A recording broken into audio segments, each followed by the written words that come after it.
আসসালামু আলাইকুম ভিউয়ার্স, আপনাদের ভাইয়া আজকে আলুর দম খাবে। দেখুন, আলু কেটে নিয়েছি, 2 কেজি আলু নিয়েছি এখানে কেটে, আর পেঁয়াজ, কাঁচামরিচ, টমেটো, হজপাতা এগুলো নিয়েছি। আর বাকি মশলা দিয়ে আলুর দম আজকে রান্না করব। প্রথমে পেঁয়াজ একটু বাদামি কালার করে নেব, তারপর কাঁচামরিচ দেব, দিয়ে নেড়ে চেড়ে তারপরে আদা রসুন ময় মশলা এগুলো দিয়ে কষানো বসাই দেব। আপনাদের ভাইয়া আজকে সারাদিনও বাসায় আসতে পারেনি, কাজকর্ম শেষ করে এখন আসলো, তো ওই জন্য আপনাদের ভাইয়া আলু নিয়ে আসছে, আটা পেঁয়াজ নিয়ে আসছে।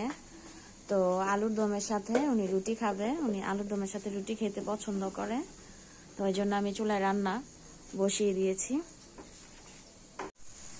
পেঁয়াজটা এখন হালকা বাদামি কালার হয়ে আসছে, এখন আমি কাঁচামরিচ দিয়ে দেব। কাঁচামরিচ দিয়ে কিছুক্ষণ নাড়াচাড়া করব। তো আমার মেয়ে নাড়াচাড়া করছে, আমার মেয়ে রান্না করবে আজকে, বলতেছে আম্মু আমি আলুর দম কিভাবে রান্না করে আমি শিখব। আমি বললাম ঠিক আছে তুই রান্না কর। আমার মেয়ে বসে গেছে, রান্না করতেছে, জন্য তাকে রান্না শিখাচ্ছি।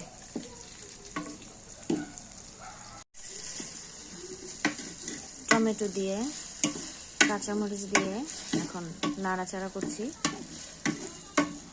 নাড়াচাড়া করার পর কিছুক্ষণ পর বাকি ময় মশলা দেওয়া হবে। ময় মশলা দিয়ে কষাচ্ছি, এখন পানি দেব, একটু পরিমাণ পানি দেব। পানি দাও।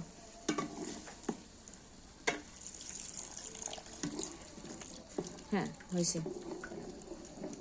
মশলাটা ভালোভাবে কষিয়ে আসলে তারপরে আলুটা দিয়ে দেব। এখানে দিয়েছি কিছু পরিমাণ হলুদ ফাঁকি, মরিচ ফাঁকি, হজ ফাঁকি, আদা রসুন বাটা এগুলা দিয়ে দিছি। এখন নেড়ে চেড়ে কষিয়ে তারপরে আলুটা দিয়ে দেব। আমার মেয়ে বসে আছে, আমার মেয়ে এখনো বসে বসে রান্না দেখছে, শিখছে, সে রান্না করবে। এতে মেয়ে আমার অনেক লক্ষ্মী, মেয়ে দেখে যে তাই না, ও ঘরের কাজকর্ম মাশাআল্লাহ অনেক কিছুই করতে পারে। দেখুন ভিউয়ার্স, কষানো হয়ে গেছে, এখন মেয়ে আলু ঢেলে দেবে। আলুটা ঢেলে দাও।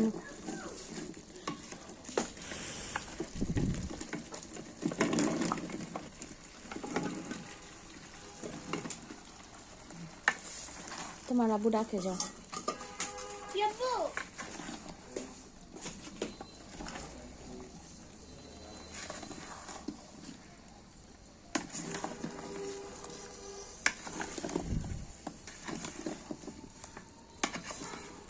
আপনাদের ভাইয়া সপ্তাহে একদিন হলো মানে বউ বাচ্চা নিয়ে একসাথে খাবে।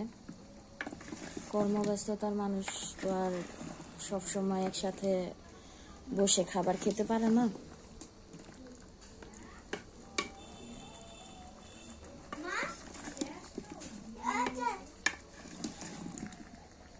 ওই জন্য আর কি আপনাদের ভাইয়া সপ্তাহে একদিন হলো ছেলে মেয়েদেরকে নিয়ে, স্ত্রীকে নিয়ে খাবার খাবে।